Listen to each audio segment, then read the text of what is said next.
கிருஷ்ணகிரி மாவட்டத்தில் உள்ளூர் மொழியில் காமெடி வீடியோக்களை பதிவேற்றி வரும் பாலாஜி இருக்காரா இன்ஸ்டா பக்கம் 1.14 லட்சம் ஃபாலோவர்களை பெற்றுள்ளது.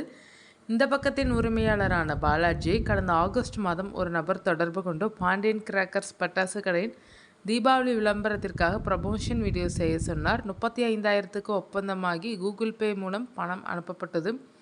மேலும் சிவகாசி அனுப்பன்குளம் பகுதியிலிருந்து மேட்டூர் சர்வீஸ் பார்சல் மூலம் பட்டாசுகள் அனுப்பப்பட்டனர். பாலாஜி, அவரது நண்பர்கள் கோவிந்தராஜ், பூமணி, முத்து, நந்தகுமார், ரோஷன் ஆகியோர் சேர்ந்து அந்த பட்டாசுகளை பயன்படுத்தி விளம்பர வீடியோவை எடுத்து இன்ஸ்டா பக்கத்தில் பதிவேற்றினர். வீடியோவில் ஆன்லைன் ஆர்டர் செய்யும் website link, scanning QR code, 3 cellphone எண்கள் உள்ளிட்ட விவரங்கள் இடம்பெற்றிருந்தனர். ஹலோ அண்ணா, சிவகாசி பாண்டியன் கிராக்கர்ஸா? ஒரு பாக்ஸ் நிறைய பட்டாசு உடனே அனுப்புங்க அண்ணா என்று விளம்பரத்தில் கூறப்பட்டது. இந்த வீடியோ 1,00,000க்கும் மேற்பட்ட பார்வைகளை பெற்றது.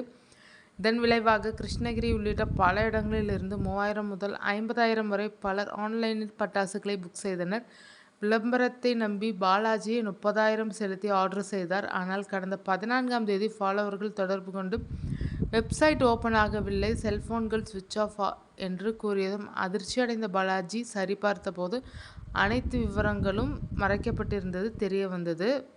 இதையடுத்து பாலாஜி, கோவிந்தராஜ் ஆகியோர் கிருஷ்ணகிரி SP அலுவலகத்தில் புகார் அளித்தனர். புகாரில் பாலாஜி கூறியது: என்னோட பேர் பாலாஜி, நான் இன்ஸ்டாகிராம் பாலாஜி இருக்காரா பேஜ் டெவலப் பண்ணிட்டு வர்றேன். அதில் காமெடி ரீல்ஸ் போட்டிருந்தேன். திடீர்னு இன்ஸ்டா மெசேஜ் பண்ணி பாண்டியன் கிராக்கர்ஸ் மேனேஜர் பேசுகிறேன், வெப்சைட் யூடியூப் எல்லாம் கரெக்டாக இருந்தது, 30,000 போட்டோம், ஃபாலோவர்ஸ் எல்லாரும் ஏமாந்துட்டாங்க, SP ஆஃபீஸில் பெட்டிஷன் கொடுத்துருக்கோம், போலீஸ் விசாரணையில் திடுக்கிடும் விவரங்கள் வெளியானன.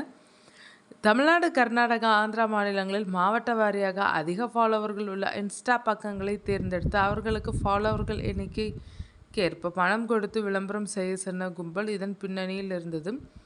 பெங்களூரு அம்மாவா ட்ரோல், வேலூர் பன்னீர்செல்வம், வேலூர் 2.0 போன்ற பக்கங்கள் உட்பட தமிழகத்தின் பல மாவட்டங்கள், ஆந்திரா, கர்நாடகாவிலும் இது பரவியது. முதற்கட்டமாக 20 கோடி ரூபாய் வரை இழப்பு ஏற்பட்டிருப்பதாக தெரிய வந்துள்ளது.